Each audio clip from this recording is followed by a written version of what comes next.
Chapter 10. Bahīrà the Monk. The fortunes of Abdul Muttalib had waned during the last part of this life, and what he left at his death amounted to no more than a small legacy for each of his sons. Some of them, especially Abd al-Uzza, who was known as Abu Lahab, had acquired wealth of their own. But Abu Talib was poor, and his nephew felt obliged to do what he could to earn his own livelihood. This he did mostly by pasturing sheep and goats, and he would thus spend day after day alone in the hills above Mecca or on the slopes of the valleys beyond. But his uncle took him sometimes with him on his travels, and on one occasion when Muhammad was 9, or according to others 12, they went with a merchant caravan as far as Syria. At Bostra, near one of the halts where the Meccan caravan always stopped, there was a cell which had been lived in by a Christian monk for generation after generation. When one died, another took his place and inherited all. That was in the cell, including some old manuscripts.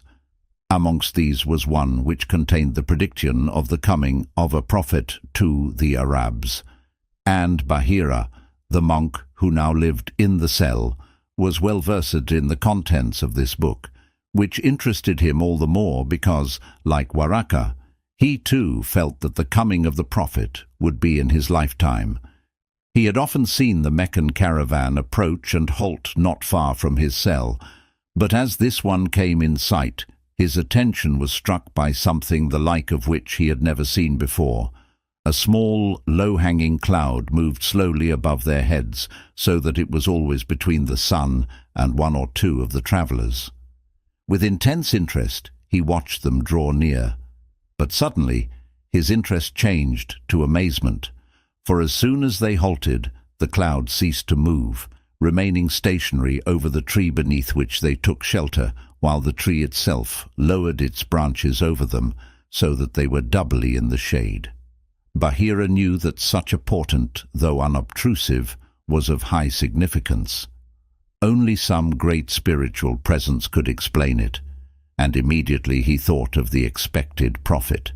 Could it be that he had at last come and was amongst these travellers? The cell had recently been stocked with provisions, and putting together all he had, he sent word to the caravan, "Men of Quraysh, I have prepared food for you, and I would that you should come to me, every one of you, young and old, bondman and freeman." So they came to his cell, but despite what he had said, they left Muhammad to look after their camels and their baggage. As they approached, Bahīrà scanned their faces one by one, but he could see nothing which corresponded to the description in his book, nor did there seem to be any man amongst them who was adequate to the greatness of the two miracles. Perhaps they had not all come. "Men of Quraysh," he said, "let none of you stay behind." "There is not one that has been left behind," they answered, "save only a boy, the youngest of us all." "Treat him not so," said Bahīrà, "but call him to come, and let him be present with us at this meal." Abu Talib and the others reproached themselves for their thoughtlessness. "We are indeed to blame," said one of them, "that the son of Abdullah should have been left behind and not brought to share this feast with us." Whereupon he went to him and embraced him and brought him to sit with the people. One glance at the boy's face was enough to explain the miracles to Bahīrà, and looking at him attentively throughout the meal, he noticed many features of both face and body which corresponded to what was in his book. So when they had finished eating, the monk went to his youngest guest and asked him questions about his way of life and about his sleep and about his affairs in general.